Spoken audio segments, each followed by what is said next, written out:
Hello students, today we are going to study the topic absorption of water.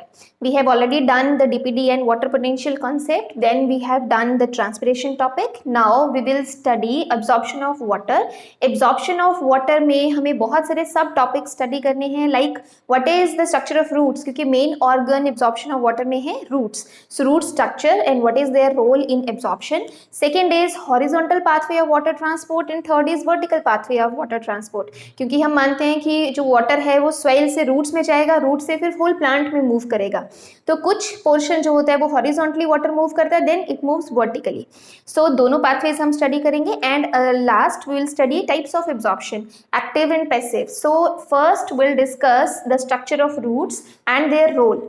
सो ये तो हमें clear है कि रूट्स वो ऑर्गन है या वो पार्ट है प्लांट का जो बेसिकली इन्वॉल्व होते हैं इन एब्जॉर्प्शन ऑफ वाटर.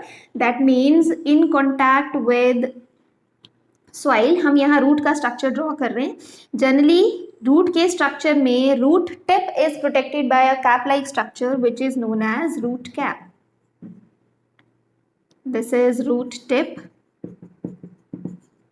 जो रूट का स्ट्रक्चर है उसको हम बहुत सारे डिफरेंट जोन्स में हम डिवाइड कर सकते हैं on the basis of their structure, और जो मेन इंपॉर्टेंट एब्जॉर्प्शन में रोल है वो कौन सी जोन का है. सो जहाँ पे रूट टिप होती है वहीं पे हम कहेंगे मेरिस्टेमेटिक सेल्स प्रेजेंट होते हैं. तो यहाँ जो जोन होगा उसको हम कह देंगे जोन ऑफ इलॉन्गेशन, क्योंकि यहाँ पे हम क्या शो कर रहे हैं, रूट टिप में क्या प्रेजेंट होंगे, meristematic tissue. Meristematic tissue means actively dividing tissue जो बेसिकली रिस्पॉन्सिबल है फॉर ग्रोथ. ये टिश्यू डिवाइड कर सकता है और जब ये डिवाइड करेगा इट विल ऐड सेल्स, और सेल्स ऐड करने से क्या होगा, जो रूट है उसकी लेंथ इंक्रीज करती जाएगी. दैट्स वाई उसके जस्ट पीछे जो प्रेजेंट है जोन उसको हम कहते हैं zone of elongation. Then next zone of elongation के बाद एक जोन प्रेजेंट होता है जिसमें बहुत सारे आप थ्रेड लाइक स्ट्रक्चर्स देखोगे जिसे हम कहते हैं root hairs. So this zone which possess root hair is known as root hair zone. और क्योंकि मेन यही जोन है जहां से वाटर एब्जॉर्प्शन होता है इसलिए हम इसे एब्जॉर्प्शन जोन भी कहते हैं. And the upper mature part जो अब ग्रो नहीं कर रहा, सबसे पहले जो बनेगा ओल्डेस्ट टिश्यू जो होगा रूट का वो ये होगा, तो इसे हम कहते हैं मैच्योरेशन जोन.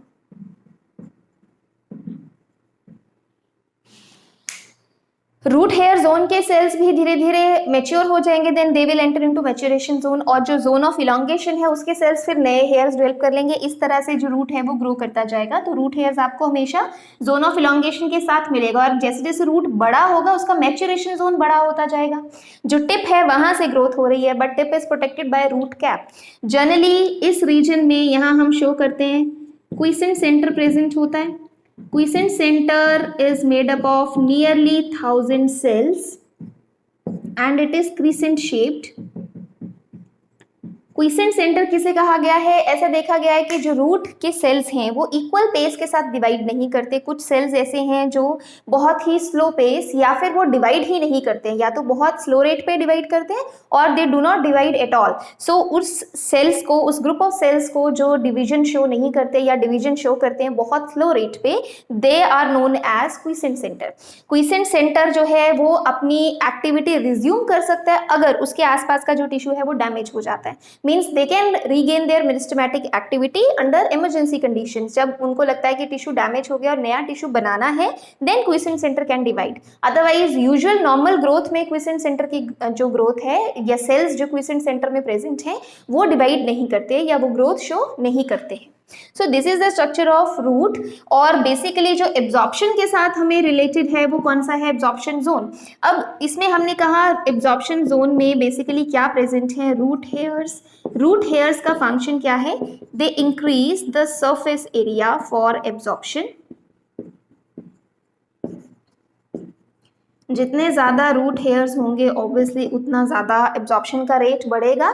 इवन ये भी देखा गया है कि अगर सपोज आप कोई प्लांटिंग एक्सपेरिमेंट कर रहे हो और आपने कोई प्लांट एक जगह से निकाल के दूसरी जगह प्लांट किया और सपोज उसके रूट हेयर्स डैमेज हो गए, देन जब आप शिफ्ट करते हो अगर रूट हेयर्स डैमेज हो जाएं तो वो प्लांट बहुत अच्छे से एब्जॉर्ब नहीं कर पाता है। So root hairs are very critical for absorption of water, क्योंकि जितने ज़्यादा रूट हेयर्स होंगे उतना ही रेट ऑफ एब्जॉर्प्शन रहेगा और वो ज़रूरी है प्लांट की रिक्वायरमेंट के according.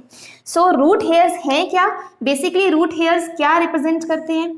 They are epidermal extensions. Means basically वो हम इनको यूनिसेलुलर कहते हैं क्योंकि वो एक ही सेल से बने होंगे। एक रूट हेयर जो होता है वो एक एपिडर्मल सेल्स की एक्सटेंशन होती है।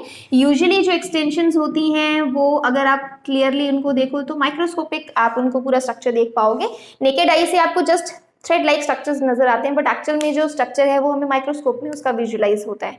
सो जनरली उनको माइक्रोस्कोपिक एपिडर्मल एक्सटेंशंस कहा जाता है। एपिडर्मल लेयर में जो एपिडर्मल सेल्स हैं उन सेल्स की यूनिसेलुलर एक्सटेंशन है, उसको हम रूट हेयर कहते हैं। सो रूट हेयर्स जो हैं वो बेसिकली इन्वॉल्व हैं इन एब्जॉर्प्शन। सो ये बेसिक स्ट्रक्चर रूट का, सॉइल से वाटर किसने लिया? रूट हेयर्स ने, and then it will pass on to the shoot system. यहाँ से अब हम शो कर रहे हैं शूट सिस्टम। तो जब वाटर यहाँ से सॉइल से रूट सेल्स के अंदर तक सेंटर तक पहुंच जाए उसको हम हॉरिजॉन्टल पाथवे कहेंगे। जब इस तरह से मूव कर रहे हैं तो आगे वर्टिकल पाथवे। सबसे पहले जो वाटर प्लांट में एंटर करता है वो कौन से सेल से एंटर करेगा? फर्स्ट अगर सेल हम पर्टिकुलर बताएंगे तो एपिडर्मल सेल, जिसको हम रूट हेयर सेल कह रहे हैं। और अदरवाइज अगर आपसे ऑर्गन पूछा है कौन सा ऑर्गन है which is involve in absorption of water, then that is root. सबसे पहले वाटर एंटर करेगा रूट सेल्स में और उसके बाद वो मूव करेगा into the shoot system. So अब हम पहले करेंगे horizontal pathway then vertical pathway. Now this is a internal structure of root. Internal structure में हम उसका क्रॉस सेक्शन हम एक तरह से रिप्रेजेंट कर रहे हैं। जो हमारे पास ये रूट थी जिसको हमने शो किया था सॉइल में, तो बेसिकली हम उसको ऐसे कट करेंगे तो आपके पास ये क्रॉस सेक्शन आ जाएगा जिसमें हम वन बाय वन लेयर्स पढ़ेंगे। कौन कौन सी लेयर्स प्रेजेंट होती हैं रूट्स में? Outer most layer we have already done कि आपके पास रूट हेयर सेल्स होते हैं और रूट हेयर सेल्स एपिडर्मिस जो सेल्स होते हैं उनकी एक्सटेंशन होती है। तो ये हमने बाहर आउटर मोस्ट लेयर बनाई है, दिस इज एपिडर्मिस। एपिडर्मिस में ये एक सेल शो की एपिडर्मल सेल, उसी का एक्सटेंशन है और इसको हम लिख रहे हैं दिस इज रूट हेयर। ठीक है, ट्यूबुलर ट्यूब लाइक स्ट्रक्चर होता है ये रूट हेयर, जो एक किसी एपिडर्मल सेल की आगे एक्सटेंशन होगी। जनरली रूट हेयर की ये जो वॉल होती है cell wall, this contains pectic substances in cellulose. You all know cell wall जो होती है प्लांट्स की वो इससे बनी होती है and these compounds are hydrophilic, means वो वाटर को अट्रैक्ट करते हैं। सो बेसिकली सबसे पहले तो जो वाटर एंटर करेगा वो हमेशा रूट हेयर सेल में एंटर करेगा। तो सबसे पहले वाटर की एंट्री इस रीजन में होगी जहां हम कहेंगे the region between cell membrane and cell wall. तो सेल वॉल तो परमेबल होता है इसलिए वाटर इजिली मूव कर जाता है और जो पैक्टिक सब्सटेंसेस एंड ऑल हैं वो सारे हाइड्रोफिलिक हैं, so they will attract water molecules. So easily वो अब इस स्पेस में आ गया। Then through this space they enter into the cytoplasm of the cell. अब एपिडर्मल सेल में वाटर आ गया, then it will move to nearby cells. यहाँ से वो नेक्स्ट कौन से सेल्स में जाएगा? कॉर्टिकल सेल्स में। कॉर्टिकल सेल्स से वो नेक्स्ट कौन सी लेयर में जाएगा? Endodermis, pericycle and then will show xylem. So अब बेसिकली हमने रूट शो कर दिया, तो आपके पास जो ये लेयर है दिस रिप्रेजेंट्स एपिडर्मिस, और एपिडर्मल लेयर भी हम इसे कहते हैं और समटाइम्स इसको पिलीफेरस लेयर भी कहा जाता है। ठीक है, between the epidermis and the endodermis जितना भी टिश्यू है ये सारा mostly it represents cortical sales.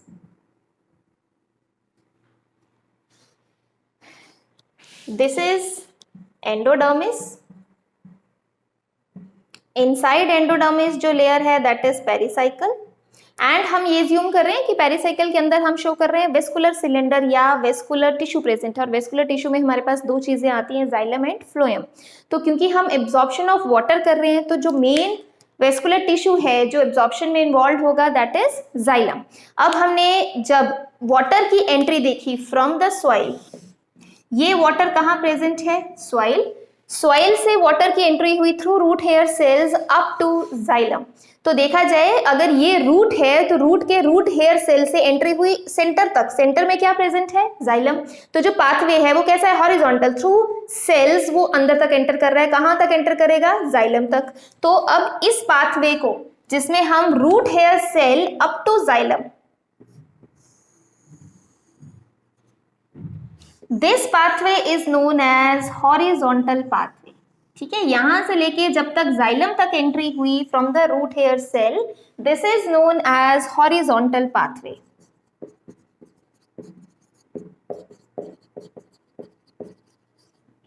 And it is usually short distance transport, क्योंकि कुछ सेल्स थिक है ये पाथवे।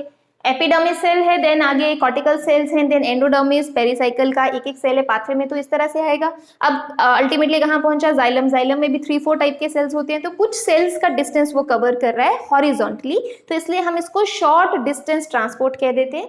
और हॉरिजॉन्टल पाथवे में रूट हमारे पास क्या रहेगा, हमारे पास root hair cell, next cortical cell, next endodermal cell, then pericycle cell and then xylem tissue.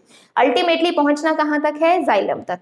Sometimes जो जाइलम में एंट्री होती है वाटर की, उसको हम टर्म देते हैं जाइलम लोडिंग, लेकिन कौन से सेल्स में मानेंगे वो हम डिटेल में अभी करते हैं नेक्स्ट। अभी हमने जस्ट अभी तक क्या किया है कि हॉरिजॉन्टल पाथवे वाटर ट्रांसपोर्ट का क्या है। अब ये तो क्लियर है कि रूट हेयर सेल से लास्ट कहां तक पहुंच रहा है, जाइलम तक। बट हॉरिजेंटल जो पाथवे होता है उसकी भी आगे 3 टाइप्स होती हैं। सो बेसिकली अब हम वो 3 टाइप्स डिस्कस करेंगे, apoplast, symplast and transmembrane pathway. 3 type of horizontal pathway या हॉरिजॉन्टल ट्रांसपोर्ट होता है, जो इन्हीं सेल्स को कंसिडर करके हम 3 टाइप्स देखेंगे, जिसमें हम स्टार्ट करेंगे रूट हेयर सेल से और अल्टीमेटली हम देखेंगे कि एंट्री कहाँ हो गई, जाइलम में। सो अब ये चीज माइंड में रखना है कि क्यों पहले हॉरिजॉन्टल और फिर वर्टिकल। आप सिंपल एक एग्जांपल ले सकते हो बकेट का, या कोई भी कंटेनर, जब भी आप उसमें वाटर पोर करोगे तो हमेशा जब भी उसमें वाटर की एंट्री होगी, जितना कंटेनर का बेस होता है, चाहे आपने एक बकेट लिया है, एक बिग टब लिया है, एक ग्लास ऑफ वाटर लिया है, जो भी आप लेते हो, जो भी कंटेनर होगा, जब भी आप वाटर सबसे पहले उसमें एंटर करोगे, हमेशा उसका बेस फिल होता है। Once the base is fill then it will rise vertically. तो सेम कंसेप्ट यहां रखना है कि सबसे पहले वाटर जो है वो जाइलम तक फिल होगा। Once xylem cells get water, जब एक बार यहाँ फिलिंग हो जाएगी, then water will start rising upwards। सबसे पहले ये बेस फिल होना चाहिए, तब वर्टिकल होगा। तो हमेशा सबसे पहले हॉरिजॉन्टल होगा, देन वर्टिकल पाथवे हमें मिलेगा। जब तक हॉरिजॉन्टल पाथवे पूरा फिल नहीं है वाटर से, तब तक वर्टिकल आपको नहीं मिल सकता। सेम कंसेप्ट जो आप कंटेनर का ले रहे हो, जब तक उसका पूरा बेस फिल नहीं होगा, तब तक वो बकेट में इस तरह से राइज नहीं करेगा। सो हमें फर्स्ट पहले देखना है हॉरिजॉन्टल पाथवे, और हॉरिजॉन्टल पाथवे के आगे 3 टाइप्स हम डिस्कस करेंगे। टू शो 3 पाथवेज जो हॉरिजॉन्टल पाथवे में हम करेंगे, एपोप्लास्ट, सिम्प्लास्ट एंड ट्रांसमेम्ब्रेन। हमने एक एक सेल सभी लेयर्स का ड्रॉ कर लिया, क्योंकि हमारा जो रूट है वो कहाँ से स्टार्ट हो रहा है, एपिडर्मल सेल और रूट हेयर सेल से अल्टीमेटली कहाँ तक हमें जाना है, जाइलम सेल्स तक। तो अब सपोज हमने सारे कॉर्टिकल सेल्स को इसी एक कॉर्टिकल सेल से रिप्रेजेंट कर दिया, देन नेक्स्ट लेयर हमारे पास एंडोडर्मल सेल की आती है, देन पेरिसाइकल आती है, और देन उसके बाद हम जाइलम शो करते हैं। सो अब सबसे पहले वाटर की एंट्री हमने कहा इस रीजन में होगी, the region between the cell membrane and cell wall of root hair cell. Then उसके बाद वो वाटर एंटर करता है इनटू द साइटोप्लाज्म। अब एक बार रूट हेयर सेल के अंदर वाटर आ गया, तो उसके बाद जो मूवमेंट है रूट हेयर सेल से, जो मूवमेंट है वो 3 वे से हो सकती है। जो वाटर, जैसे सपोज हम सॉइल से रिप्रेजेंट कर रहे हैं, सॉइल से ये रूट हेयर सेल के उस रीजन में एंटर कर रहा है जो सेल मेम्ब्रेन और सेल वॉल के बीच का है। ठीक है, ये हम सारा रूट हेयर सेल शो कर रहे हैं। तो रूट हेयर सेल में सॉइल से कहीं से भी वाटर की एंट्री हो सकती है। अब यहाँ पे हमने क्या शो किया कि एक वाटर तो इस रीजन में है और कुछ वाटर मूव करके इनटू द साइटोप्लाज्म। सो अगर वाटर थ्रू साइटोप्लाज्म एक सेल के साइटोप्लाज्म से नेक्स्ट सेल के साइटोप्लाज्म में मूव करता है, देन नेक्स्ट सेल के साइटोप्लाज्म में नेक्स्ट सेल, इस तरह से वो मूव करेगा through plasmodesmata connections. Plant cells में 2 सेल्स आपस में कनेक्टेड होते हैं बाय कनेक्शन, जिनको हम प्लाज्मोडेस्माटा कनेक्शन शो करते हैं। तो वाटर अगर थ्रू प्लाज्मोडेस्माटा कनेक्शंस एक सेल से दूसरे सेल में जा रहा है, तो हम लास्ट तक इस पाथवे को ऐसे ही शो कर सकते हैं। Means one way to enter or to move water root hair cell से आप अल्टीमेटली जाइलम सेल्स तक हम वाटर जो मूवमेंट शो कर रहे हैं वो किस तरह से शो कर रहे हैं, थ्रू साइटोप्लाज्म और through plasmodesmata connections from one cytoplasm to next cytoplasm. तो ये कॉन्टिन्यूस पाथवे है। ये जो पाथवे हमने बनाया इसे हम कहते हैं सिम्प्लास्ट। सिम्प्लास्ट का मतलब सिंपली क्या है, सिम्प्लास्ट हम किसे कहते हैं, लिविंग कॉन्टिन्यूम ऑफ सेल्स। तो क्वेश्चन में अगर आपको ये आता है कि सिम्प्लास्ट पाथवे कौन सा है, सिम्प्लास्ट पाथवे वो है जिसमें वाटर की मूवमेंट होती है थ्रू प्लाज्मोडेस्माटा। वाटर हमेशा ऐसे रीजन्स में से पास करता है जो लिविंग होते हैं, और साइटोप्लाज्म तो लिविंग पोर्शन है उसका, इसका मतलब थ्रू साइटोप्लाज्म वो मूव कर रहा है through plasmodesmata connections. Plasmodesmata connections की वजह से ही वो साइटोप्लाज्म टू साइटोप्लाज्म मूव कर रहा है, सारा लिविंग कॉन्टिन्यूम है। तो इसलिए हम इस पाथवे को कहेंगे सिम्प्लास्टिक पाथवे, और सिंपली आप इस रूट को कह सकते हो सिम्प्लास्ट, और इस लिविंग कॉन्टिन्यूम को भी हम कह सकते हैं सिम्प्लास्ट। लिविंग कॉन्टिन्यूम का मतलब सिर्फ इतना है कि सारा साइटोप्लाज्म जो है, ये सारा रूट जो है वो लिविंग टिश्यू का है, उसमें कोई भी हमने डेड स्पेस या डेड टिश्यू कंसीडर नहीं किया, उसे हम कहेंगे सिम्प्लास्ट। सिमिलरली जैसे हमने लिविंग टिश्यू कंसीडर किया, वैसे सपोज जो वाटर रूट हेयर सेल के इस रीजन में एंटर किया था, region between the cell membrane and cell wall, जो आप यहाँ शो कर रहे हो सेल, ये जस्ट हमने ब्रॉड शो किया अंडरस्टैंडिंग के लिए। Region between the cell membrane and cell wall, इस रीजन में जहाँ वाटर एंटर हुआ, basically this is a dead space. तो ये स्पेस जो है इसको सेल वॉल स्पेस भी कह देते हैं और सिंपली डेड स्पेस कह देते हैं। अगर सपोज वाटर जो है वो इस स्पेस से डायरेक्टली नेक्स्ट सेल के डेड स्पेस में चला जाता है, दिस वे इस तरह से मूव करता है, तो हम इस पाथवे को क्या कह देंगे, एपोप्लास्ट। सो जैसे हमने सिम्प्लास्ट एक्सप्लेन किया वैसे we can say what is apoplast. Apoplast similarly हम एक्सप्लेन कर सकते हैं, it is the dead continuum of cells. और डेड कॉन्टिन्यूम में हम क्या ले सकते हैं, सिम्प्लास्ट में हमने क्या लिया था, cytoplasm living tissue. Dead continuum में हम क्या लेंगे, डेड टिश्यू। तो इसमें आप क्या ले सकते हो, इसमें हम ले सकते हैं the space between cell membrane and cell wall, ठीक है, जिसको हम डेड स्पेस कह रहे हैं, और एंड कर लो, एंड इंटरसेलुलर स्पेस, दो सेल्स के बीच का स्पेस भी होगा, वो भी हम लिविंग नहीं कंसीडर करेंगे, तो उस स्पेस को भी कंसीडर किया जा सकता है। सो ऐसे स्पेस को जो डेड है, जिसमें कोई साइटोप्लाज्मिक टिश्यू नहीं है या कोई लिविंग टिश्यू नहीं है, उसे हम कहेंगे डेड कॉन्टिन्यूम, और उस पाथवे को, उस रूट को कह देंगे एपोप्लास्ट। ठीक है, अब थ्रू साइटोप्लाज्म मूव कर रहा है तो symplast, through dead space move कर रहा है तो एपोप्लास्ट। और थर्ड पाथवे होता है, थर्ड रूट, उसे हम कहते हैं ट्रांसमेम्ब्रेन। अब जो रूट हेयर सेल के अंदर वाटर एंटर किया था, जो साइटोप्लाज्म में एंटर कर दिया, कुछ साइटोप्लाज्म में एंटर किया, वो तो सिम्प्लास्ट के थ्रू जा रहा है। समटाइम्स क्योंकि वो डायरेक्टली मेम्ब्रेन को भी क्रॉस करके आ रहा है वाटर यहाँ पे, तो वो यहाँ भी डायरेक्टली मेम्ब्रेन को क्रॉस कर सकता है और डेड स्पेस में जा सकता है। देन डेड स्पेस से फिर वो डायरेक्टली मेम्ब्रेन को क्रॉस कर सकता है, अगेन लिविंग स्पेस में आ जाएगा। यहाँ से फिर से वो मेम्ब्रेन को क्रॉस करेगा, अगेन डेड स्पेस में आ जाएगा। तो अगर वो मेम्ब्रेन के थ्रू क्रॉस करके, नॉट थ्रू प्लाज्मोडेस्माटा कनेक्शन, अगर उस पाथवे से मूव करता है तो उसको हम कह देते हैं ट्रांसमेम्ब्रेन। तो मतलब थर्ड रूट जो है वो कौन सा है, ट्रांसमेम्ब्रेन पाथवे। ट्रांसमेम्ब्रेन का मतलब क्या है, जिसमें water moves bye crossing membranes. ठीक है, अब इसमें इंपॉर्टेंट क्या है, मेम्ब्रेन वो क्रॉस कर रहा है बट कितनी करेगा, सो एटलीस्ट वो 2 मेम्ब्रेन्स जरूर क्रॉस करेगा, 2 से ज्यादा भी कर सकता है बट 2 तो जरूर रहेंगी। 2 क्यों, क्योंकि एक मेम्ब्रेन वो क्रॉस करेगा 1 एट एंट्री, जब वो सेल के अंदर एंटर करेगा, एंड 1 एट एग्जिट, जब वो सेल से बाहर जाएगा। एक मेम्ब्रेन उसको क्रॉस करनी पड़ेगी जब वो सेल के, जैसे अगर हम इस सेल कॉर्टिकल सेल की बात कर रहे हैं, तो जब वो कॉर्टिकल सेल में एंटर किया तो उसने ये वाली मेम्ब्रेन क्रॉस की, जब एंटर कर गया, फिर जब यहाँ से एग्जिट करना है तो उसने फिर से एक और मेम्ब्रेन क्रॉस की। अब सपोज यहाँ कोई वैक्यूल प्रेजेंट है, वैक्यूल के अंदर एंटर कर गया तो मेम्ब्रेन्स और ज्यादा क्रॉस हो गई, लेकिन एटलीस्ट उसको 2 मेम्ब्रेन्स तो जरूर क्रॉस करनी पड़ेगी अगर ट्रांस मेम्ब्रेन पाथवे चल रहा है। यहाँ पे हम प्लाज्मोडेस्माटा कनेक्शंस के थ्रू जो मूवमेंट है उसको कंसीडर नहीं करेंगे, डायरेक्टली थ्रू मेम्ब्रेन।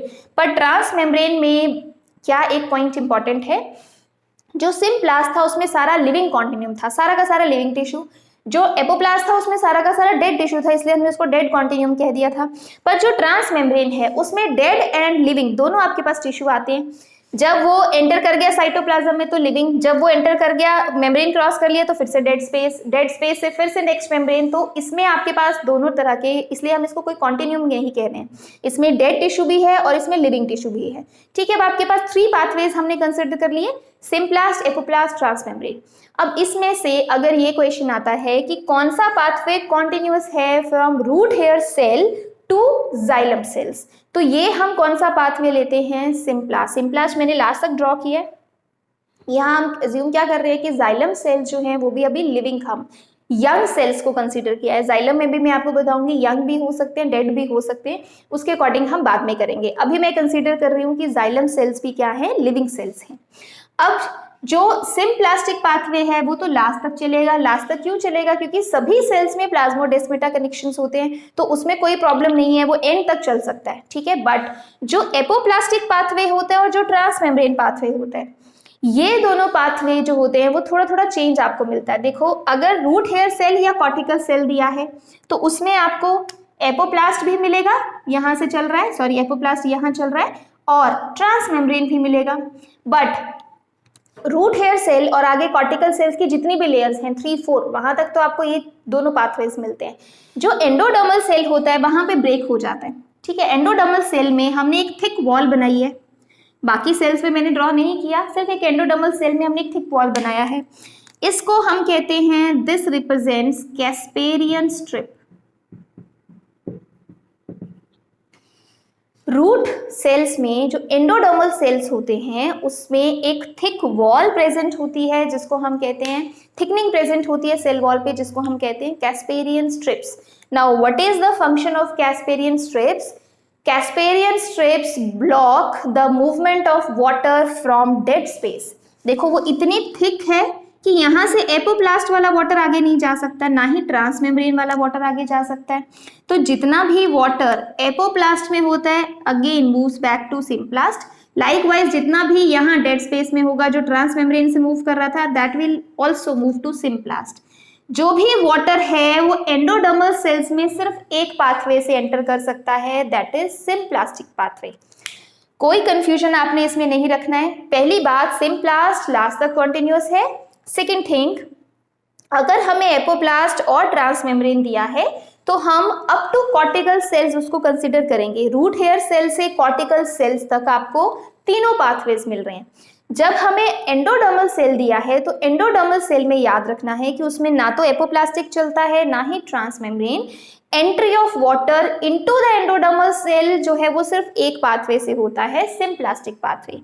अब जब एक बार वाटर एंडोडर्मल सेल्स में आ गया, उसके बाद जो वाटर है that can move through trans membrane or that can move through apoplast also. Next cells में आपके पास फिर से वही तीनों पाथवेज कंटिन्यू हो जाएंगे। ठीक है, तो मतलब एक तरह से हम ये कह सकते हैं कि वो पूरा कॉन्टिन्यूस नहीं शो कर रहे हैं जो एपोप्लास्ट है और ट्रांस मेम्ब्रेन है। जो एक प्रॉब्लम आ रहा है वो सिर्फ कौन से सेल्स में आ रहा है, एंडोडर्मल सेल्स में। क्यों? क्योंकि एंडोडर्मल सेल्स में कैस्पेरियन स्ट्रिप्स प्रेजेंट हैं which will prevent entry of water through epoplast and through trans membrane। ये तो हमने देख लिया कि कैस्पेरियन स्ट्रिप्स उन दो पाथवेज को ब्लॉक कर रहा है।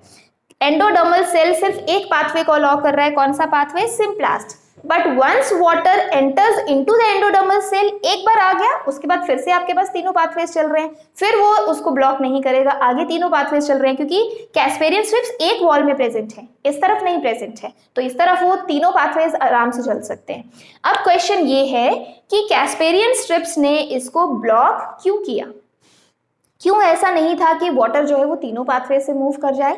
तो कैस्पेरियन स्ट्रिप्स का रोल हमें पढ़ना है इंपॉर्टेंट, और ये भी क्वेश्चन कि क्यों एंडोडर्मल सेल्स जो होते हैं वो सिर्फ सिम्प्लास्टिक पाथवे को अलाउ करते हैं। ठीक है, तो पहला 3 हमारे जो पाथवेज है हॉरिजॉन्टल पाथवे वो हमने कर लिया, और अल्टीमेटली वाटर कहाँ तक पहुंचेगा? जाइलम तक। जाइलम तक वाटर पहुंचेगा, उसके बाद हम शो करेंगे vertical transport. So let's first discuss what is the role of casparian strips. Let's discuss कि कैस्पेरियन स्ट्रिप्स जो है वो क्यों प्रेजेंट है। ठीक है, कैस्पेरियन स्ट्रिप्स को शो करने के लिए हमने एक फिर से टीएस बनाया है। तो ये root cells different layers present हैं रूट की।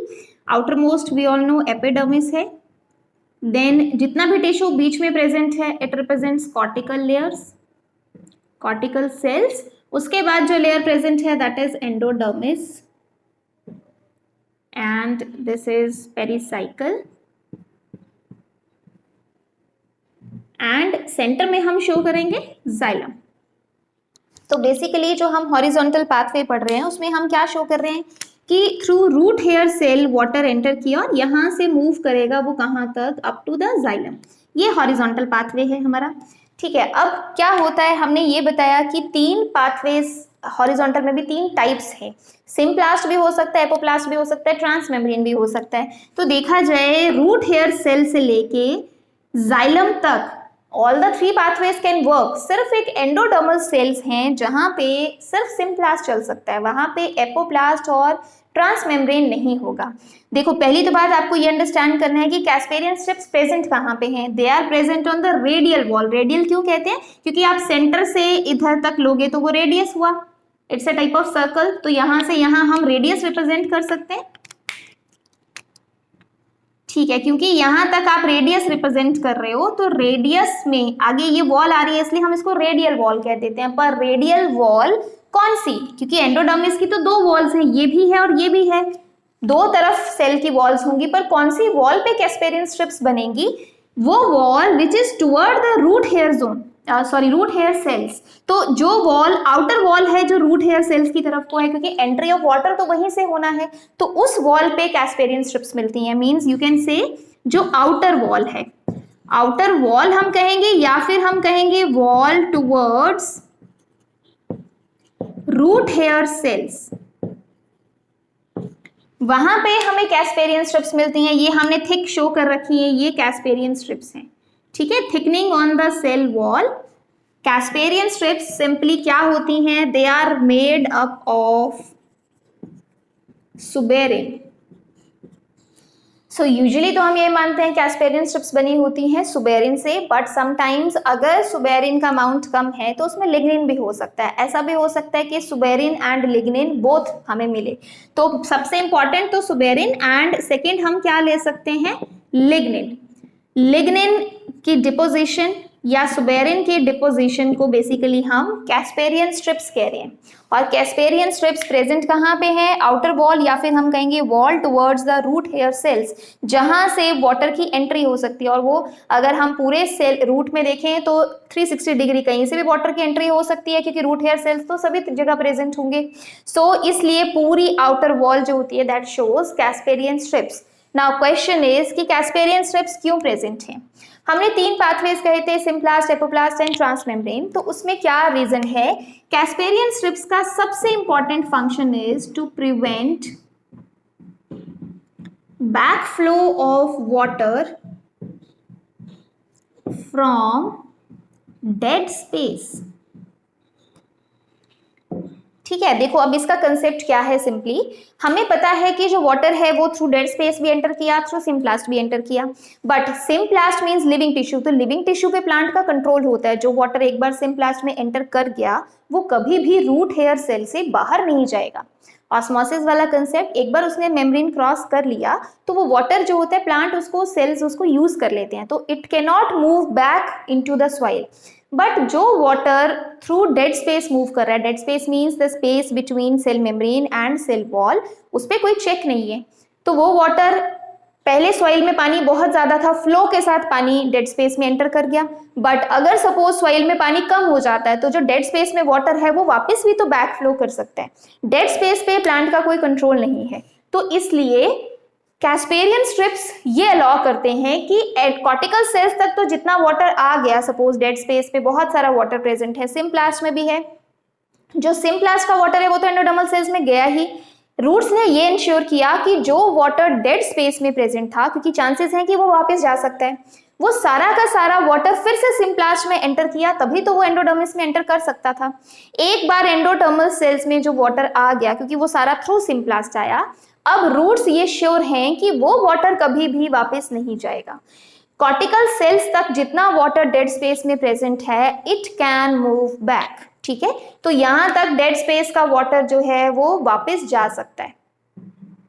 डेड स्पेस वाटर का हमें क्या मिल सकता है? Back flow up to cortical cells, क्योंकि हमें कॉर्टिकल सेल्स में जो डेड स्पेस है उस पर कोई चेक नहीं है, ठीक है। एक बार वाटर एंडोडर्मल सेल्स में थ्रू सिम्प्लास्ट एंटर कर गया, आगे चाहे वो डेड स्पेस से भी मूव कर रहा है, पर वहां पे बैक फ्लो होगा भी तो कहां तक जाएगा? वो एंडोडर्मिस तक जाएगा। एंडोडर्मिस से बाहर तो नहीं निकल सकता क्योंकि कैस्पेरियन स्ट्रिप्स प्रेजेंट है। एक बार वाटर एंटर कर गया, ठीक है, जैसे हमने ये सपोज एंडोडर्मल सेल शो किया और ये कैस्पेरियन स्ट्रिप्स है, तो जो एंडोडर्मल सेल के अंदर वाटर एंटर किया वो कहां से एंटर किया? सिम्प्लास्ट से। जो एक बार वाटर यहां आ गया, आगे ये वाटर हमने कहा तीनों पाथवे से फिर से जा सकता है, तो अगर यहां डेड स्पेस में बैक फ्लो हो भी गया तो एंडोडर्मल सेल में रहेगा और फिर से कैस्पेरियन स्ट्रिप्स प्रेजेंट है, तो ये वाटर कभी भी फिर से कैस्पेरियन स्ट्रिप को क्रॉस नहीं कर सकता। Casparian strips impermeable to water हैं, तो ना तो उन्होंने अलाउ किया था एंट्री, ना ही वो बैक फ्लो होने देंगी। तो एक बार एंडोडर्मल सेल्स में पहुंच गया वाटर, तो कैस्पेरियन स्ट्रिप्स एक बैरियर एक्ट कर रहे हैं कि फिर डेड स्पेस से भी वाटर जो है बाहर नहीं जा पाएगा। कॉर्टिकल सेल्स तक बैक फ्लो पॉसिबल है। एक बार एंडोडर्मल सेल में थ्रू सिम्प्लास्ट सारा वाटर एंटर कर गया तो उसके बाद चाहे तीनों पाथवेज चलते रहें पर कभी भी बैक फ्लो नहीं होगा। मतलब एक्चुअल में रूट्स के पास जो वाटर हम कह सकते हैं कि अब रूट्स का ही है वो वाटर, वो एंडोडर्मल सेल्स में जो एंटर करते हैं हम उसे कहते हैं। जो कॉर्टिकल सेल्स तक वाटर डेड स्पेस में है उसके लिए हम श्योर नहीं है कि वो वाटर एक्चुअल में रूट्स यूज कर पाएंगे या नहीं, क्योंकि उस केस में क्या पॉसिबल है? बैक फ्लो पॉसिबल है। तो एक इंपॉर्टेंट जो फीचर है, कैस्पेरियन स्ट्रिप्स क्या काम करते हैं? They prevent back flow of water from dead space, ठीक है। तो एक बार जो एंडोडर्मल सेल्स में आ गया जो बैक फ्लो नहीं होगा। दूसरी बात, जब वाटर मूव करता है तो बहुत सारे बबल्स क्रिएट हो जाते हैं, ठीक है। वो हमने देखा है, कभी भी वाटर का फ्लो होता है तो बबल्स, छोटे या बड़े बबल्स क्रिएट हो जाते हैं। जो वाटर डेड स्पेस से मूव कर रहा है उसमें भी बबल्स होने के चांसेस हैं। जो सिम्प्लास्ट में है वहां पे जो रूट सेल्स हैं वो उन बबल्स को ब्रेक कर सकते हैं। जो पानी थ्रू साइटोप्लाज्म जा रहा है उसमें बबल्स का अमाउंट कम हो जाता है क्योंकि उसमें कंट्रोल किया जा सकता है। लेकिन जो डेड स्पेस है वहां पे कोई मैकेनिज्म नहीं है, कोई कंट्रोल नहीं है, तो वहां बबल्स इकट्ठे हो सकते हैं। अब अगर जाइलम में वाटर पहुंचा, जाइलम एक कॉन्टिन्यूस कॉलम है, एक बार जाइलम में वाटर पहुंचा, आप एक सिंपल पाइप का एग्जांपल ले लो, पाइप के थ्रू वाटर मूव कर रहा है और उसमें बबल्स आ जाएं, अगर छोटे बबल्स होंगे तो वाटर साथ साथ मूव करता रहेगा। लेकिन अगर वो छोटे छोटे बबल्स एक बिग बबल बना देते हैं और वो पाइप के डायमीटर के बराबर वो बबल हो जाता है, तो क्या होगा? वहां पे वैक्यूम क्रिएट हो गया, वहां से वाटर फिर मूव नहीं कर पाता है। तो जैसे हम कहते हैं पाइप में बीच में बबल्स नहीं होने चाहिए, अदरवाइज वाटर का फ्लो ऑब्स्ट्रक्ट हो जाता है। सेम कंसेप्ट जाइलम में है। अगर जाइलम में बबल्स ज्यादा रहेंगे तो वो जाइलम के सेल्स को ऑब्स्ट्रक्ट कर सकते हैं और जो वाटर का फ्लो है उसको वो ब्रेक कर सकते हैं। तो हमें जो वाटर मूव कर रहा है थ्रू रूट्स उसमें बबल्स नहीं चाहिए। बबल्स को डिक्रीज किया जा सकता है इन सिम्प्लास्टिक पाथवे, लेकिन एपोप्लास्ट में कोई कंट्रोल नहीं है। दैट्स वाई हम ये भी कह सकते हैं कि कैस्पेरियन स्ट्रिप्स बेसिकली क्या कर रहे हैं? Casparian strips allow endodermis,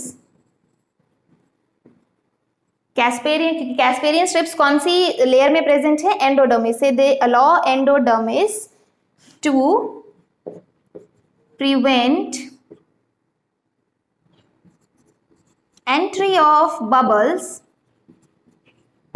through apoplast और ट्रांसमेम्ब्रेन। कंपैरेटिवली ट्रांसमेम्ब्रेन में कम होंगे क्योंकि ट्रांसमेम्ब्रेन में भी लिविंग स्पेस इन्वॉल्व है। सो मेन जो है जो बबल्स एंट्री हो सकती है, ज्यादा से ज्यादा बबल्स की एंट्री वो हो सकती है थ्रू एपोप्लास्ट। तो एंडोडर्मिस को वो अलाउ करते हैं कि वो डेड स्पेस के थ्रू जो बबल्स हैं उनको प्रिवेंट कर सकें। अदरवाइज डेड स्पेस में जितने भी बबल्स होंगे वो डायरेक्टली एंटर कर जाएंगे और आगे स्ट्रीम में प्रॉब्लम आएगा। तो एक तो उन्होंने बबल्स को रोका, बबल्स कम हुए क्योंकि सिम्प्लास्ट के थ्रू एंटर किया। दूसरा उसने बैक फ्लो को प्रिवेंट किया। थर्ड थिंग, जो डेड स्पेस में वाटर मूव कर रहा है उसमें चाहे पॉइजन प्रेजेंट है, चाहे कोई हार्मफुल केमिकल्स प्रेजेंट है, प्लांट उसको सेंस नहीं कर सकता क्योंकि वो डेड स्पेस है। लेकिन जो वाटर सिम्प्लास्ट में होगा, प्लांट उसको सेंस कर सकता है कि उसमें क्या क्या प्रेजेंट है। अगर उसको कोई हार्मफुल चीज नजर आती है सिम्प्लास्ट में, जैसे रूट हेयर सेल में एंट्री होता है, तो वो हार्मफुल चीज दैट इज जो भी केमिकल होगा that is again exited from the root cell into the soil again. ठीक है, तो सिम्प्लास्ट में जो वाटर है उसमें चेकिंग की जा सकती है कि यूजफुल कंपोनेंट्स हैं कि हार्मफुल कंपोनेंट्स हैं। तो बेसिकली कैस्पेरियन स्ट्रिप्स की वजह से क्या हो रहा है, थर्ड फैक्टर हम ये कह सकते हैं, casparian strips allow cells to sense useful और हार्मफुल केमिकल्स। केमिकल्स भी हम लिख सकते हैं, मिनरल्स भी हम लिख सकते हैं। ठीक है, वो अलाउ कर रहा है कि जिससे वो चेक कर सके कि जो एंट्री है, क्योंकि जो एंट्री थ्रू सिम्प्लास्ट होगा एंडोडर्मिस में, तो सिम्प्लास्ट में जो वाटर होगा प्लस उसमें बहुत सारे मिनरल्स हो सकते हैं या अदर केमिकल्स हो सकते हैं। सो प्लांट ये सेंस करेगा that they should be useful or we can say they should be harmless. तो जो भी प्लांट के लिए यूजफुल होंगे या हार्मलेस होंगे, प्लांट उनको आगे अलाउ करेगा। बट सपोज यहाँ कोई केमिकल ऐसा आ जाता है जो हार्मफुल है, that is again sent back to the soil. उसको फिर से थ्रू ट्रांसपोर्टर्स, थ्रू पंप्स वो वापस सॉइल में भेज दिया जाता है, वो अलाउ नहीं किया जाता एंट्री। तो जब सिम्प्लास्ट में एंट्री हो रही होती है तब भी चेक किया जाता है कि कौन से कंपोनेंट्स उसमें एंटर कर रहे हैं। तो सिम्प्लास्ट में एंट्री के बहुत सारे बेनिफिट हैं। एक तो प्लांट सेंस कर सकता है कि यूजफुल केमिकल्स कौन से हैं, दूसरा वो बबल्स को कम कर सकता है, और तीसरा सिम्प्लास्ट में एक बार यहाँ से एंट्री होगी तो उसके बाद एंडोडर्मल सेल्स की कैस्पेरियन स्ट्रिप्स एक बैरियर एक्ट करेंगी to prevent back flow of water. That's why endodermal cells जो हैं एक चेक क्रिएट कर रहे हैं सो दैट जो वाटर एंटर किया रूट्स में वो good quality water we can say, जिसमें हार्मफुल केमिकल्स कम है, बबल्स कम है, और वाटर इंश्योर किया जाता है कि एक बार जो वाटर एंटर कर गया एंडोडर्मल सेल्स में वो अब बैक फ्लो नहीं करेगा। So casparian strips are very very important for the root cells. Casparian strips तभी डेवलप होती हैं जब रूट जो है वो बहुत यंग ना हो। बहुत यंग का मतलब कि जब अभी उसमें डिफरेंशिएशन भी नहीं हुआ सेल्स का, एंडोडर्मिस कौन से हैं, पेरिसाइकिल कौन से हैं, तब आपको कैस्पेरियन स्ट्रिप्स नहीं मिलेंगी। जब प्रॉपर डिफरेंशिएशन हो चुका होगा कि ये पेरिसाइकिल है, ये एंडोडर्मिस, ये कॉर्टिकल, उसके बाद कैस्पेरियन स्ट्रिप्स डेवलप होती हैं। तो बहुत ज्यादा यंग में भी नहीं होगा, एक एक्चुअल जो रूट वर्क कर रही है जिसको हम मैच्योर रूट कहेंगे उसमें प्रेजेंट होगा। और ओल्डर रूट्स में क्या होता है, ओल्डर रूट्स में हमें थोड़ा सा चेंज मिल सकता है। जब रूट्स बहुत ज्यादा ओल्ड हो जाती हैं तो क्या प्रॉब्लम होता है, उनको कुछ मिनरल्स और उसकी डेफिशिएंसीज हो सकती हैं। तो समटाइम्स ये देखा गया है ओल्डर रूट्स का जो एंडोडर्मिस होता है दैट डेवलप पैसेज सेल्स।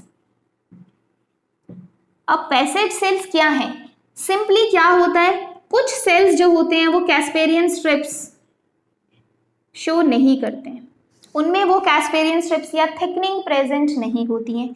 ठीक है, अगर हमने सपोज फ्यू सेल्स हम शो करेंगे जो अब कैस्पेरियन स्ट्रिप्स को शो नहीं कर रहे हैं। ठीक है, अगर थिकनिंग प्रेजेंट है तो बैक फ्लो और उसके लिए उसका रोल था। अब फ्यू पैसेज सेल्स जो होंगे, पैसेज सेल्स क्या हैं, cells that lack casparian strips.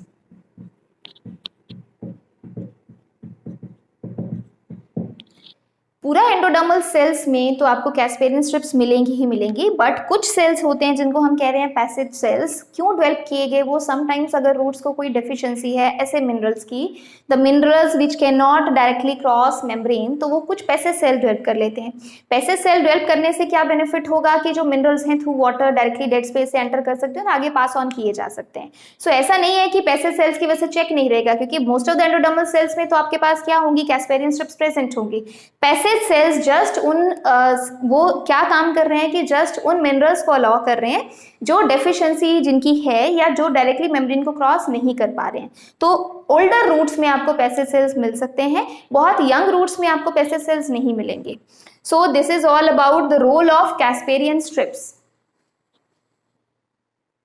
Next will discuss vertical pathway of water transport. So suppose हम ये रिप्रेजेंट कर रहे हैं कि हमारे पास यहाँ रूट है और ये प्लांट का शूट सिस्टम है, और शूट में सपोज वी आर रिप्रेजेंटिंग कि यहाँ पे लीफ प्रेजेंट है। ठीक है, अब लीफ में भी आपको पता है बहुत सारी वेन्स प्रेजेंट होती हैं।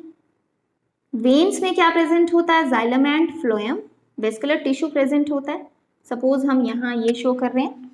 अब जब वाटर की एंट्री हम शो करेंगे रूट्स में थ्रू रूट हेयर सेल, तो सपोज हम यहाँ से शो कर रहे हैं और कहाँ तक एंट्री होगा? जहाँ तक क्या प्रेजेंट है? जाइलम। अब यहाँ मैंने सेंट्रल कॉलम शो कर दिया कि जाइलम प्रेजेंट है। जाइलम और फ्लोएम दोनों प्रेजेंट है। अभी सिंप्लिसिटी के लिए हम जाइलम रिप्रेजेंट कर रहे हैं, तो इसका मतलब एंट्री किस में हो गया? Xylem. Then xylem of roots आगे कॉन्टिन्यूस होगा शूट्स के जाइलम के साथ, और शूट के जाइलम से ऑब्वियसली इस जाइलम से आगे वेन्स तक हमें जाइलम कॉन्टिन्यूस मिलेगा। वेन्स में भी आगे जाइलम है। अब जब हम वाटर ट्रांसपोर्ट देखते हैं from root hair cell to the xylem of root, इतना पाथ हमने पहले ही कहा क्या पाथवे है? ये हॉरिजॉन्टल पाथवे, और इसको हम शॉर्ट डिस्टेंस ट्रांसपोर्ट भी कह सकते हैं। I have already discussed. Few cells का पाथवे होगा और हम कंसीडर कर रहे हैं from root hair cell to xylem of the root, उसको कह दिया horizontal pathway. Once xylem cells are filled, जैसे हमने कहा बेस फिल हो जाता है, उसके बाद वो राइज करता है वर्टिकली। तो अब यहाँ से जाइलम जो है वो मूव करेगा along the height of the plant. Obviously ये हाइट ज्यादा होती है तो डिस्टेंस ज्यादा है। इस पाथवे को हम कह देंगे vertical pathway of water transport. And obviously जो वर्टिकल पाथवे होगा, क्योंकि अलोंग द हाइट है तो वो आपको ज्यादा लॉन्ग मिलेगा, तो इसलिए हम इसको कहते हैं लॉन्ग डिस्टेंस ट्रांसपोर्ट।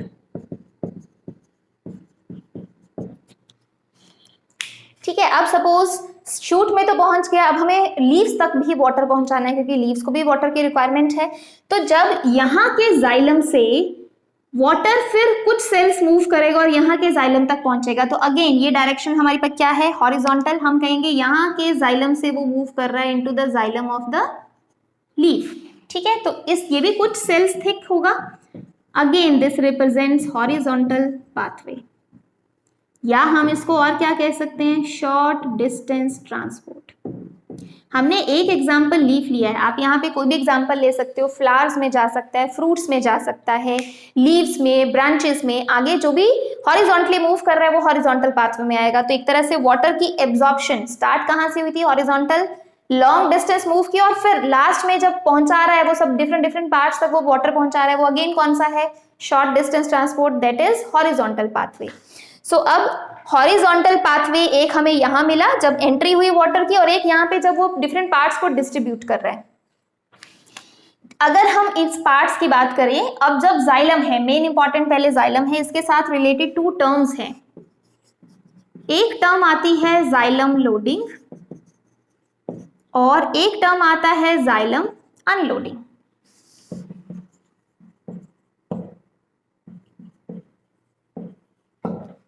अभी के लिए सिंप्लिसिटी, क्योंकि अभी हमने जाइलम के सेल्स करने हैं, तब मैं आपको क्लियरली बताऊंगी एग्जैक्टली जाइलम लोडिंग किसे कहेंगे, बट सिंपल वे में अभी आप समझ लीजिए। एक लेमन लैंग्वेज में हम क्या कहते हैं? लोडिंग क्या होता है? लोडिंग अ ट्रक सपोज, तो हम लोडिंग का मतलब क्या मानते हैं? जो चीजें हमें ट्रांसपोर्ट करनी है थ्रू ट्रक, तो हम ट्रक में जब वो चीजें डाल देंगे, वो हमने उसके सिस्टम में एंटर कर दिया, तो ट्रक आगे उसको ट्रांसपोर्ट कर रहा है।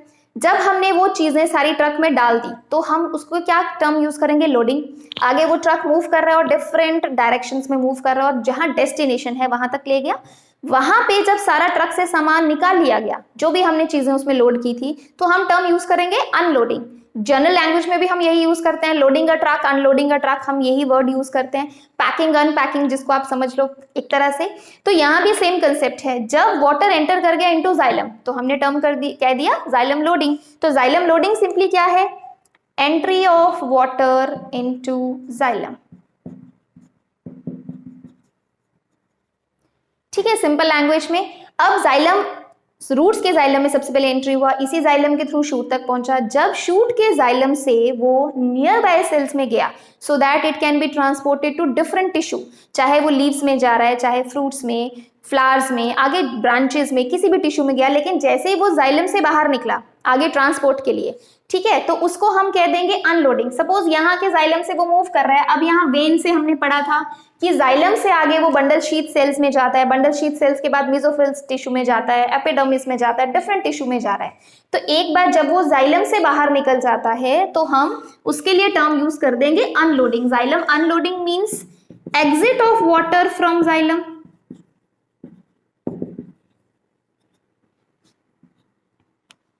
So simple language में we can say entry of water into xylem is loading, exit of water from xylem is unloading. तो आपके पास लोडिंग कहाँ हो रही है? रूट सेल्स के जाइलम में, रूट टिश्यू में, और उसके बाद अनलोडिंग कहाँ हो रही है? जो डिफरेंट ऑर्गन्स हैं, लाइक हम कह सकते हैं लीव्स में अनलोडिंग हो रहा है, जब वो ब्रांचेस में जा रहा है, शूट में अनलोडिंग हो रहा है, फ्लावर्स में अनलोडिंग है, फ्रूट्स में अनलोडिंग है, डिफरेंट टिश्यू आप ले सकते हो जब भी जाइलम से वो बाहर गया। तो ये हम दो टर्म्स यूज कर रहे हैं, लोडिंग एंड अनलोडिंग। और वर्टिकल ट्रांसपोर्ट को लॉन्ग डिस्टेंस ट्रांसपोर्ट कहा जाता है, क्योंकि आपके पास यहाँ पे वाटर मूव कर रहा है, एंड यूजुअली वाटर अकेला मूव नहीं करता। मोस्ट ऑफ द टाइम जब एब्जॉर्प्शन होता है वाटर का, तो हमने साथ में कहा था कि एब्जॉर्प्शन जो है साथ में मिनरल्स का भी होता है, उसमें सॉल्यूट्स भी डिसॉल्व हो सकते हैं, कोई भी चीज हो सकती है जो सॉइल से वो ले सकता है, जो यूजफुल चीजें हैं। क्योंकि वाटर यहाँ प्योर वाटर नहीं होता, आप कह लो वाटर में बहुत सारी चीजें डिसॉल्व होती हैं, इसलिए समटाइम्स जो वाटर मूव कर रहा होता है सैप से, सॉरी जाइलम से, उसके लिए हम वर्ड यूज करते हैं सैप। सैप सिंपली क्या है? Water plus dissolved substances. Substances में हम डिफरेंट सॉल्यूट्स ले सकते हैं, मिनरल्स ले सकते हैं। जो भी जाइलम के थ्रू वाटर मूव कर रहा है, रूट्स के थ्रू आगे शूट में, प्लांट में, उसको हम टर्म दे देते हैं सैप। अब क्योंकि सैप यहाँ से ऊपर की तरफ को मूव कर रहा है, एक तरह से ऊपर की तरफ को बढ़ रहा है, तो कई बार ये जो वर्टिकल ट्रांसपोर्ट होता है या जो movement of water into the shoot होता है, उसके लिए एक और टर्म यूज किया जाता है। It is known as ascent of sap. You must have heard, ये most of the time MSc books में भी हेडिंग दिया होता है, एसेंट ऑफ सैप। तो एसेंट ऑफ सैप जनरली कुछ नहीं है, क्या है ये? Simply it is the vertical transport of water through the xylem. तो क्योंकि वाटर जो है प्योर नहीं है, उसमें बहुत सारी चीजें डिसॉल्व होती हैं, इसलिए हम उसको in general SAP word use कर देते हैं, ठीक है। कई बार सैप इसलिए भी कहा जाता है क्योंकि जाइलम के साथ फ्लोएम में भी शुगर्स मूव कर रही हैं, तो कई बार कलेक्टिवली ये समझा जाता है कि इसमें प्योर वाटर कहीं भी नहीं है, हमेशा वाटर में कुछ ना कुछ डिसॉल्व है, या शुगर्स मूव कर रही होंगी या मिनरल्स मूव कर रहे होंगे, तो एक टर्म दे दिया जाता है SAP. Ascent of sap simply represents movement of water from the xylem in the shoot system. ये याद रखना है कि ascent of sap वर्ड हमने वर्टिकल ट्रांसपोर्ट के लिए दिया है। अब accent of SAP vertical movement क्यों हो पाया, उसके बहुत सारे रीजंस हैं। तो एसेंट ऑफ सैप हम एक अलग से टॉपिक डिस्कस करेंगे। अभी हमने सिर्फ पाथवेज देख लिए कि वाटर जो है प्लांट में कहाँ से एब्जॉर्ब किया जा रहा है, कहाँ मूव किया जा रहा है। तो आपके पास दो बेसिक पाथवेज हैं, हॉरिजॉन्टल में एपोप्लास्ट, सिम्प्लास्ट, ट्रांसमेम्ब्रेन, ये पॉसिबल है, और जो आपके पास लॉन्ग डिस्टेंस ट्रांसपोर्ट है उसको हम कह देंगे वर्टिकल। अब एसेंट ऑफ सैप हम डिटेल में लेंगे, बट उससे पहले हमें ये देखना है कि जाइलम के कितने टाइप ऑफ सेल्स हैं, क्योंकि हमने लोडिंग और अनलोडिंग को थोड़ा और डिटेल में करेंगे। And second thing, types of absorption कितनी होती हैं। तो first will discuss the elements of xylem. Xylem के हमारे पास 4 एलिमेंट्स होते हैं। So xylem is a complex tissue. Complex tissue हम उसे कहते हैं जो डिफरेंट टाइप ऑफ सेल से बना होता है। टिश्यू है इसका मतलब ग्रुप ऑफ सेल्स प्रेजेंट है, और कॉम्प्लेक्स का मतलब है जिसमें अलग अलग टाइप के सेल्स प्रेजेंट है। लाइक फर्स्ट हम कहेंगे इसमें प्रेजेंट होता है जाइलम पैरेन्काइमा, देन इसमें प्रेजेंट होता है जाइलम फाइबर्स। सिंपली आप इसको पैरेन्काइमा और फाइबर्स लिख सकते हो। Then important cells are tracheids and vessel elements. ठीक है, 4 टाइप ऑफ सेल्स प्रेजेंट हैं जाइलम में। अब जो पैरेन्काइमा सेल्स होते हैं जनरली उनका फंक्शन क्या होता है, लिविंग सेल्स होते हैं। तो ये जस्ट एक टिश्यू है जो लिविंग टिश्यू है, जिसकी सेल वॉल बहुत ज्यादा थिक नहीं होती है। और जाइलम पैरेन्काइमा सेल्स का फंक्शन क्या है, जो रिक्वायरमेंट्स हैं जाइलम के बाकी सेल्स की, उनको पूरा करता है। वो प्रोटीन्स चाहिए, कोई और टिश्यू चाहिए, सॉरी सपोज कोई और प्रोटीन्स चाहिए, कोई और केमिकल्स चाहिए ग्रोथ के लिए, वो सारा पैरेन्काइमा सेल्स प्रोड्यूस करेंगे। जाइलम फाइबर सेल्स जो होते हैं they are dead at maturity. तो यूजुअली जो फाइबर सेल्स होते हैं उनका फंक्शन क्या होता है, टू प्रोवाइड स्ट्रेंथ। तो फाइबर्स जस्ट स्ट्रेंथ प्रोवाइड करते हैं। Tracheids and vessels, these are the main conducting elements. तो अगर क्वेश्चन ये पूछा जाए कि जाइलम के कौन से एलिमेंट्स हैं जो वाटर कंडक्शन करते हैं, तो इन दोनों को हम मानते हैं they are conducting cells for water. ये दो मेन कंडक्टिंग सेल्स हैं जो हम वाटर की कंडक्शन के लिए इसको कंसीडर करते हैं, ट्रैकीड्स एंड वेसल्स। दोनों में ही इंपॉर्टेंट पॉइंट ये है, both are dead at maturity।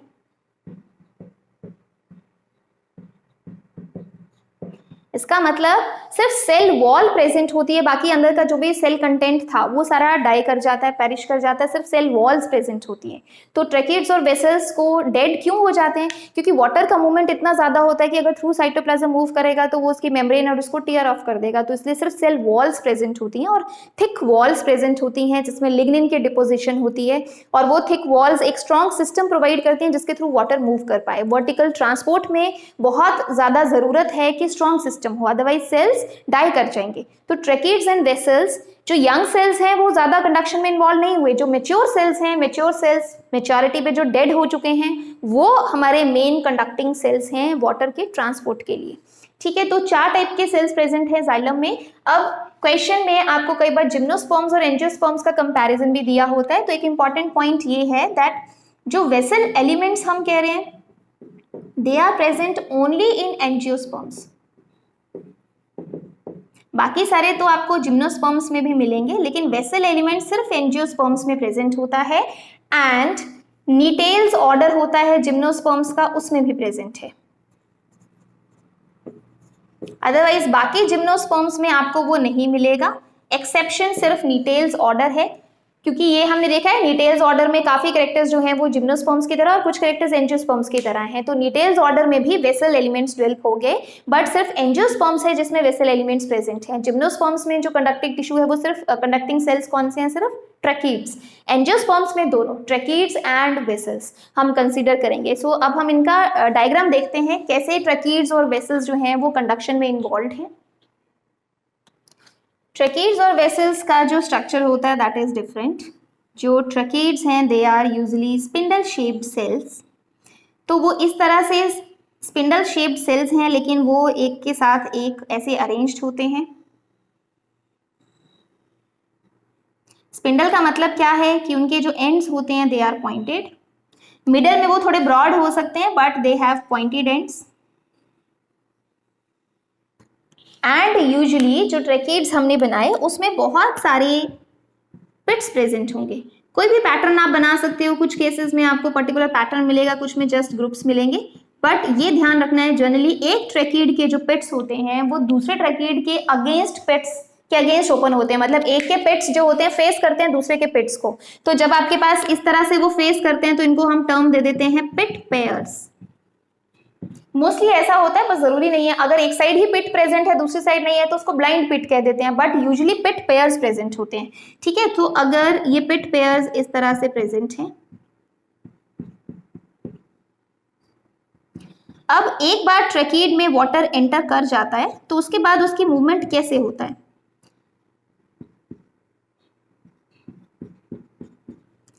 ठीक है, सपोज हम ये शो कर रहे हैं कि इन ट्रैकीड्स में जो लोअर मस्ट हमने शो किए इनमें वाटर एंटर कर गया।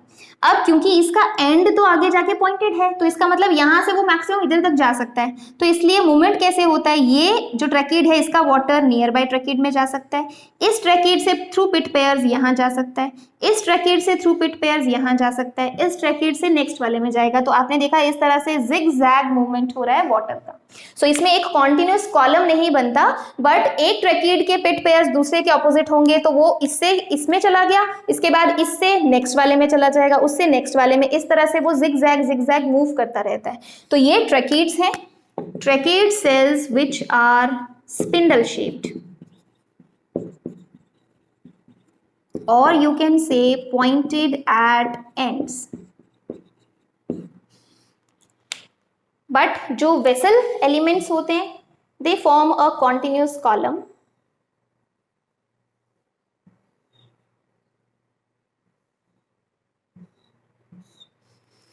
क्योंकि उसमें पिट पेयर्स जो हैं वो सिर्फ लेटरल वॉल पे प्रेजेंट नहीं है, एंड वॉल पे भी प्रेजेंट है।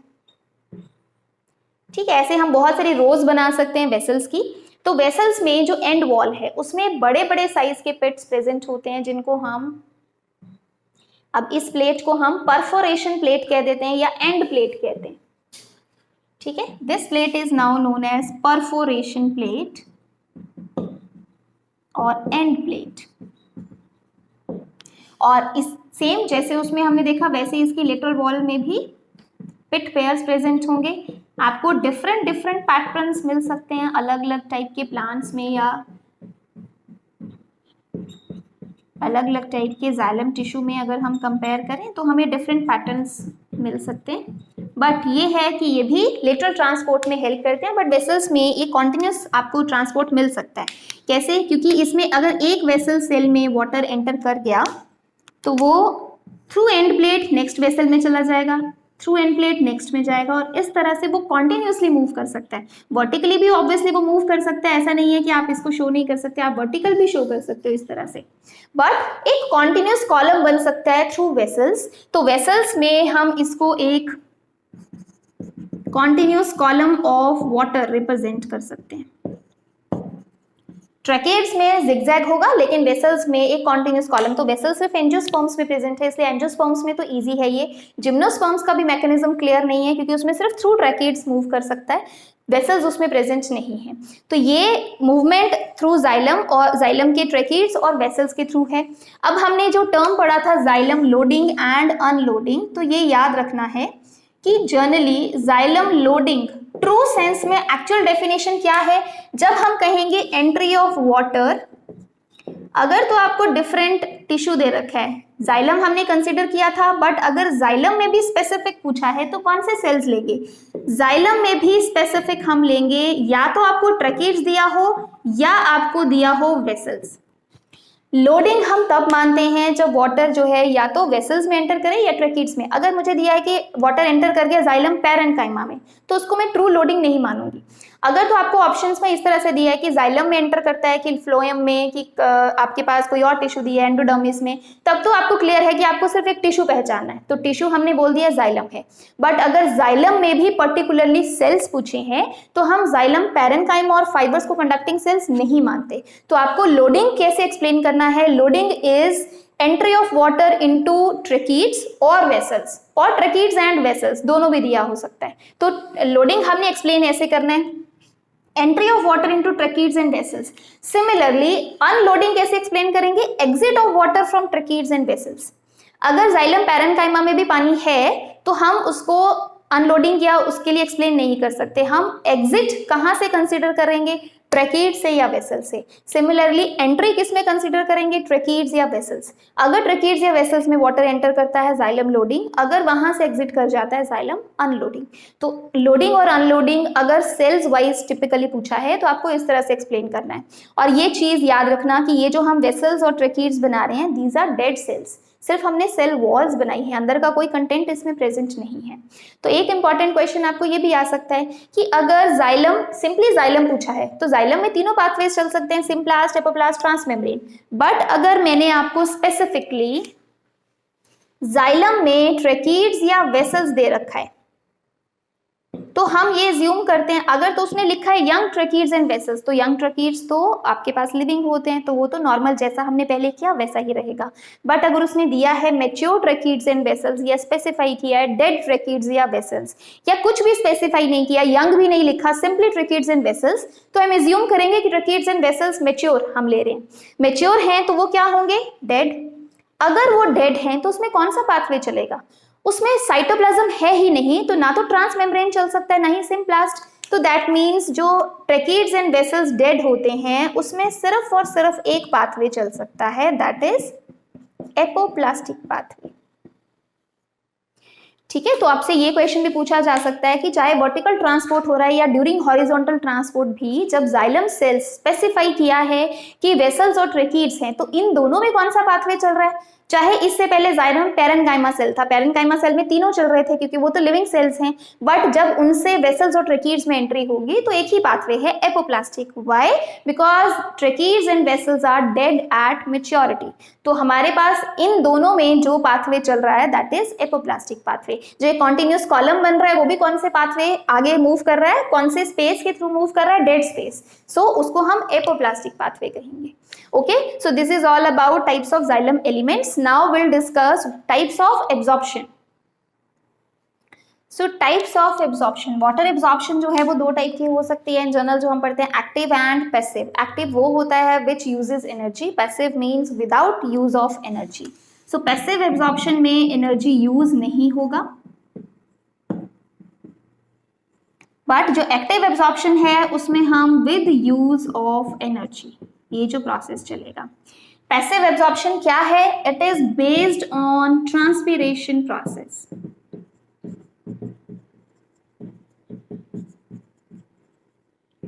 सो इसको बेसिकली हम डिस्कस करेंगे in ascent of sap topic. मतलब पैसिव एब्जॉर्प्शन में क्योंकि ट्रांसपिरेशन आप कंसीडर कर रहे हो, वर्टिकल ट्रांसपोर्ट एंड ऑल, तो हम एसेंट ऑफ सैप में ये वाला टॉपिक कंसीडर करेंगे, पैसिव एब्जॉर्प्शन। एक्टिव का मतलब क्या है? एक्टिव मतलब जिसमें एनर्जी यूज किया, और दो टाइप से है वो, ऑस्मोटिक एंड नॉन ऑस्मोटिक। तो ऑस्मोटिक का मतलब क्या है? जिसमें वाटर का जो एब्जॉर्प्शन है that is based on osmotic difference. जो हमने डीपीडी एंड वाटर पोटेंशियल का कंसेप्ट किया था वो हम इसमें डिस्कस करेंगे। तो osmotic absorption basically water absorption है जो ऑस्मोटिक डिफरेंस के बेस पे है। तो क्वेश्चन ये है कि जब ऑस्मोटिक डिफरेंस बन रहा है तो हमें उसमें एनर्जी क्यों यूज करना पड़ता है? सो अभी के लिए जस्ट हम इतना समझेंगे कि इसमें एनर्जी यूज होता है टू सिंथेसाइज सॉल्यूट्स। जस्ट अभी के लिए हम इतना नोट करेंगे, then will do discuss these topics in detail. Osmotic difference create करने के लिए हम ये कह सकते हैं यहाँ पे एनर्जी यूज किया जाता है टू सिंथेसाइज सॉल्यूट्स, क्योंकि हमें पता है सॉल्यूट सिंथेसाइज करेंगे तभी तो ऑस्मोटिक प्रेशर का डिफरेंस आएगा, तभी वाटर का मूवमेंट होगा। तो सॉल्यूट्स बनाने के लिए एनर्जी यूज करना पड़ता है, ठीक है। और क्योंकि डायरेक्टली वाटर की मूवमेंट में कहीं एनर्जी यूज नहीं हो रही है, सिर्फ सॉल्यूट्स बनाने के लिए यूज किया जा रहा है, इसलिए हम ऑस्मोटिक में ये कंसिडर करते हैं that there is indirect use of ATP. Non osmotic क्या है? नॉन ऑस्मोटिक है when water is absorbed against the concentration gradient. So you must remember, मैंने आपको स्टार्टिंग में ही बताया था अगेंस्ट द concentration gradient क्या होता है कि जब हमें पता है कि जो वाटर की मूवमेंट है, सॉइल में पानी ज्यादा है, रूट्स में पानी कम है, वाटर यहाँ से यहाँ मूव किया, इसको हम कहेंगे डाउन द concentration gradient, ठीक है। लेकिन अगर सपोज रूट्स के अंदर पानी है, सॉइल के अंदर पानी कम है, फिर भी रूट्स को और पानी चाहिए, फिर वो जहां पानी कम है वहां से वाटर ले रही है फिर भी, तो उसको हम कहेंगे अगेंस्ट द concentration gradient। और जब कोई चीज फोर्सफुली की जाती है, अगेंस्ट द concentration gradient किया जाएगा, तो इसमें डायरेक्ट एटीपी यूज किया जाता है। मीन्स इसमें कोई पंप्स यूज किए जा सकते हैं, कैरियर्स यूज किए जा सकते हैं जो through with the help of ATP water gain कर लेते हैं, तो इसको हम कहते हैं non osmotic absorption. So active में आपके पास ऑस्मोटिक या नॉन ऑस्मोटिक यूज एटीपी का दोनों में होगा, डिपेंड ये करता है किसमें डायरेक्ट है। नॉन ऑस्मोटिक में हम अगेंस्ट द कॉन्सेंट्रेशन ले रहे हैं तो डायरेक्ट एटीपी, यहाँ पे हम अकॉर्डिंग टू ऑस्मोटिक डिफरेंस ले रहे हैं, पर ऑस्मोटिक डिफरेंस बनाने के लिए हमें सॉल्यूट्स बनाने पड़ते हैं, रूट्स में सॉल्यूट्स बनाने के लिए एटीपी चाहिए, तो वहां हम कहेंगे इनडायरेक्ट यूज है। पैसिव एब्जॉर्प्शन में जो एब्जॉर्प्शन हो रहा है वाटर का वो ट्रांसपिरेशन की वजह से हो रहा है, इसलिए यहाँ पे कोई एटीपी का यूज नहीं होता है। यूजुअली जो एक्टिव एब्जॉर्प्शन होती है वो कब होती है? जब हम सॉइल से वाटर गेन करने की बात कर रहे हैं, मतलब रूट्स की बात कर रहे हैं, तो मोस्टली एक्टिव एब्जॉर्प्शन का जो कंसेप्ट है वो बेसिकली हॉरिजॉन्टल पाथवे में हम एक्सप्लेन करते हैं कि रूट्स ने पानी लिया कैसे, ऑस्मोटिक डिफरेंस के बेस पे या अगेंस्ट द ऑस्मोटिक डिफरेंस। तो उस बेसिस पे हमने दो टाइप्स बना दिया। रूट्स में जो पानी एब्जॉर्ब हो रहा है बेसिकली वो हॉरिजॉन्टल पाथवे, और अलोंग द पाथवे पानी मूव कर रहा है, वो क्यों मूव कर रहा है? ट्रांसपिरेशन की वजह से। तो बेसिकली जो पैसिव है वो ज्यादा एक्सप्लेन करता है कौन से पाथवे को? वर्टिकल ट्रांसपोर्ट को। दोनों टाइप की एब्जॉर्प्शन में आप पूरा पाथवे कंसिडर करते हो, बट यूजुअली एक्टिव जो है टर्म्स ज्यादा यूज की जाती हैं जब हम हॉरिजॉन्टल टेकअप एक्सप्लेन करते हैं, पैसिव ज्यादा यूज किया जाता है जब हम वर्टिकल ट्रांसपोर्ट बता रहे हैं।